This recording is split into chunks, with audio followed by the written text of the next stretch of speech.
Hi, welcome to the remainder of Lecture 5. So unfortunately something went wrong with the graphs. I've since found out what the issue was. It has to do, very complex, with initR leaving behind some hidden cache files, and that led to the issue that the graphs were omitted. And I'll run you through now the presentation. I've re-uploaded the graphs as well, and so you can have a look now. So I apologize for what has happened, and I'll try and make sure it doesn't happen anymore. So beware of cache files. So this was a graph I wanted you to look at. So I told you about ggpupr, which is an alternative for making graphs and relies on ggplot. And if you put in this code, so ggviolin, the data frame, x, y, the color we want, the palette.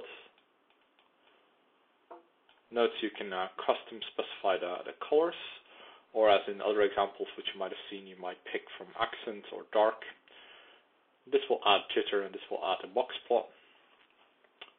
This will control the shape, as you can see here, of the geoms.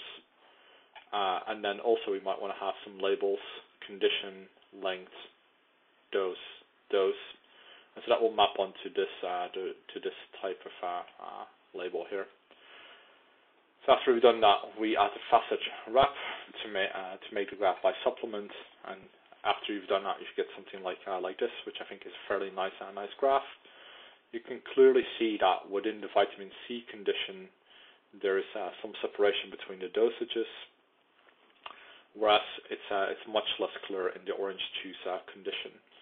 So you can see there's quite some overlap between a dose of 1 and a dose of 2, for example.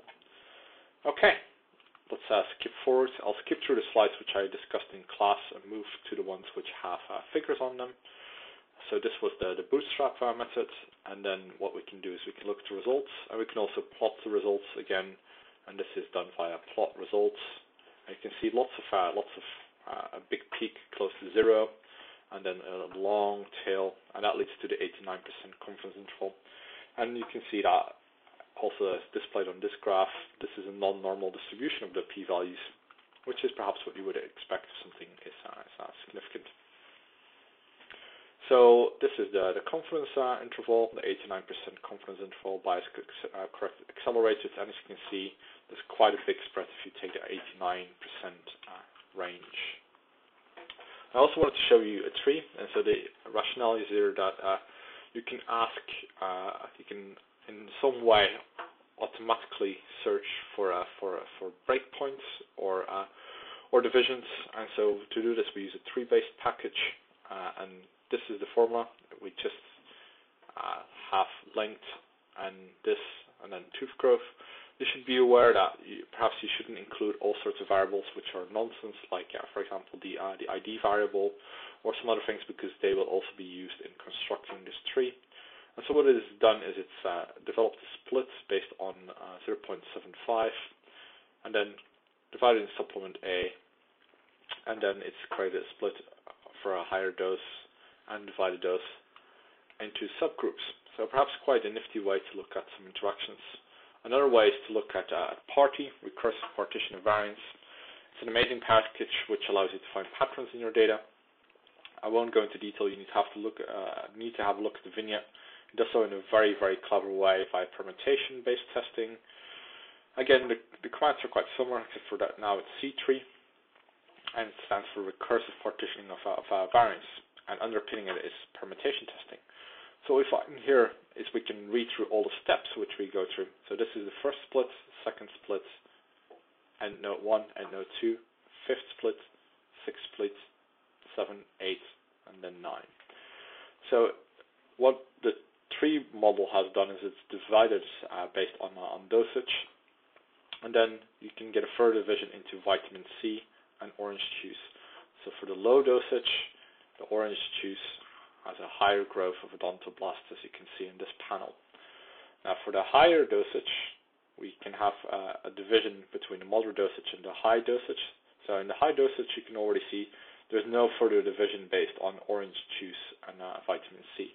But within this group, you can see that orange juice actually leads to a higher growth of odontoblasts than does vitamin C. So that's an interesting pattern which you might have discovered if you had just looked at the data in a very basic way, but it's divided the data into different partitions, and we have p-values for every single split. So it could be an informative way to look at some of your data and explore what's going on, but be aware that you should then further test, perhaps in a more formal way, what you found. Now, we talked a little bit about continuous variables and their interactions, and I'll just skip through the plot.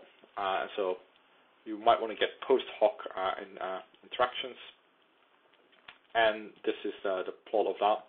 It's not a very nice plot, but it's an adjusted means plot for gender, so to take into account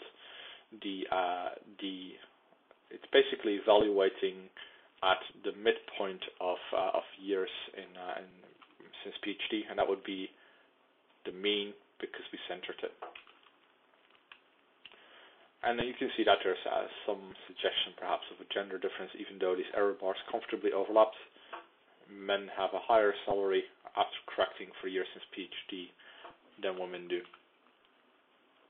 Now, it's not very useful to do this when you only have 2 levels, and I talked about this in class, but we can get some other nicer plots going perhaps. And so this is looking at the slope of the interaction, and here we've drawn a pink line for men and a blue line for women, and you can see that you can see that there's quite a lot of overlap in those confidence bands, but perhaps you could see also that the slope for women is slightly different than the slope for men, but not significantly so.